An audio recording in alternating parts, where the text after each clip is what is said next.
Baiklah pemirsa, Assalamualaikum warahmatullahi wabarakatuh. Selamat siang. Kami YouTuber Twitter Pendidikan. Kali ini kami berada di SD Agung Kota Cirebon, dan kami akan berbincang-bincang tentang kegiatan belajar mengajar antara guru dan siswa-siswi atau murid yang ada di SD Agung. Marilah untuk lebih lengkapnya mari kita simak tayangan video kami berikut ini. Selamat menyaksikan. Dan inilah mereka.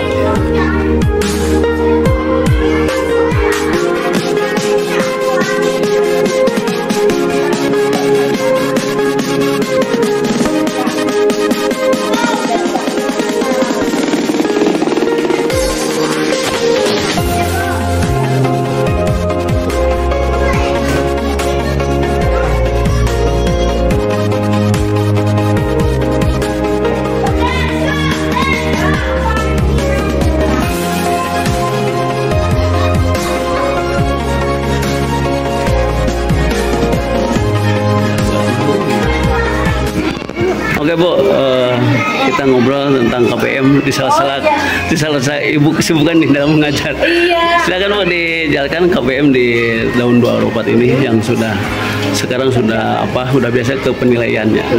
Iya, ini tuh materi pelajaran PAI ya untuk penilaian keterampilan. Jadi setelah evaluasi, setelah tes formatif, jadi anak tuh menghasilkan karya dengan bentuk karya. Jadi supaya anak tuh mengingat apa yang pernah mereka pelajari dituangkan dalam sebuah karya. Jadi seperti itu.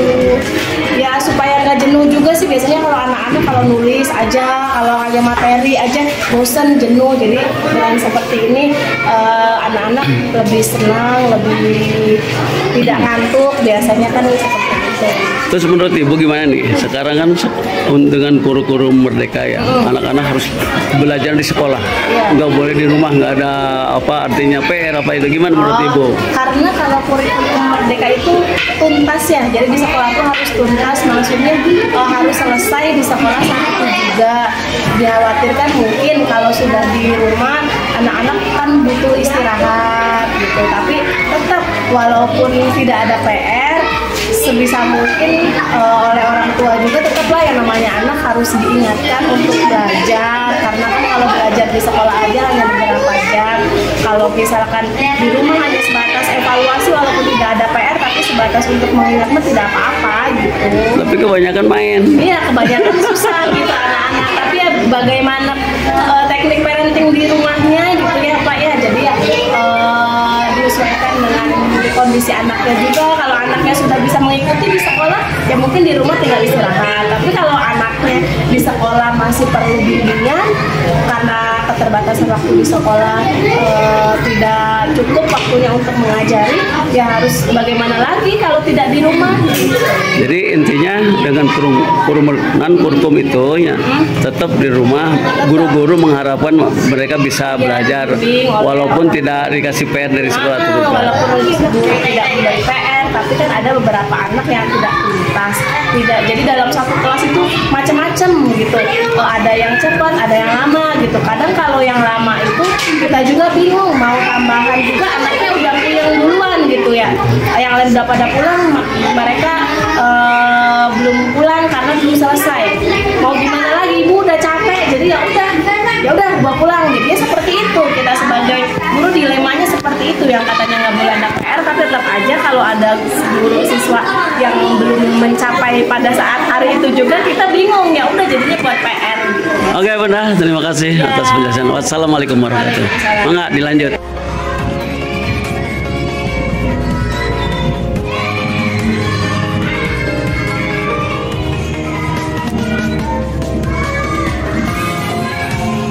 Oke Bu, untuk KBM yang sudah luar biasa, gimana untuk menurut Ibu tentang KBM yang kemarin sudah mulai MPLS, sekarang sudah seperti biasa, enggak Bu?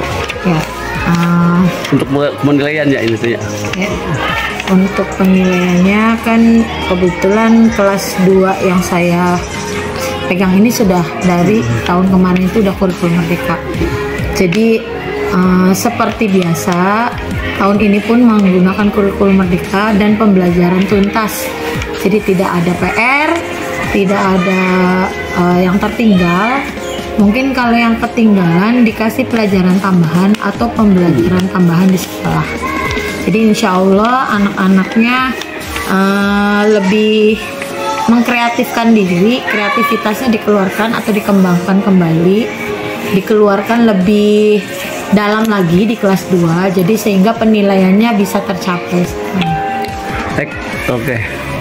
Baiklah Bu, harapannya apa nih untuk pencapaian nilai bagi anak-anak nih? Ya, kalau menurut saya mungkin pembelajaran KBM-nya mungkin lebih terfokusnya bagus tahun-tahun yang lalu ya, dibandingkan dengan kurikulum merdeka sekarang. Karena satu, anak tidak boleh ada PR kalau di kurikulum merdeka itu. Jadi semua belajar di sekolah, nggak ada di luar. tidak ada di rumah. Jadi anak malah lebih bebas. Kalau menurut saya anak tuh lebih lama itu di rumah, jadi harusnya lebih dikembangkan lagi di rumah, misalkan dengan ada tugas atau PR gitu. Anak kurikulum merdeka itu tidak ada PR, jadi anak lebih semena-mena atau lebih bebas ya. Katanya kurikulum merdeka itu membebaskan siswanya, tapi saya tidak setuju gitu. Kalau menurut saya, karena pembebasan ini malah membuat anak-anaknya lebih berontak ya. Kalau menurut saya, mungkin kreativitasnya ya lebih dikembangkan kembali dari siswa ke siswa. Tapi kalau untuk pembelajaran mungkin masih kurang ya. Kurangnya apa? Karena tidak ada pengulangan untuk di rumah gitu. Walaupun apalagi kalau orang tuanya sibuk atau dan sebagainya, ya udah anak mungkin di rumah ya udah dengan main HP atau sebagainya. Jadi pelajaran hari ini akan lupa, kalau besok diulang lagi pun lupa gitu. Tapi seharusnya ya di sekolah kurikulum merdeka di luar pun sama. Iya, harusnya ada gitu. Apalagi kan ada bahasanya tidak boleh ada anak yang tidak naik. Baiklah Bun, mudah-mudahan terdengar oleh para pemikir, para pakar pendidikan yang ada di Indonesia. Terima kasih Bun. Wassalamualaikum warahmatullahi wabarakatuh. Waalaikumsalam.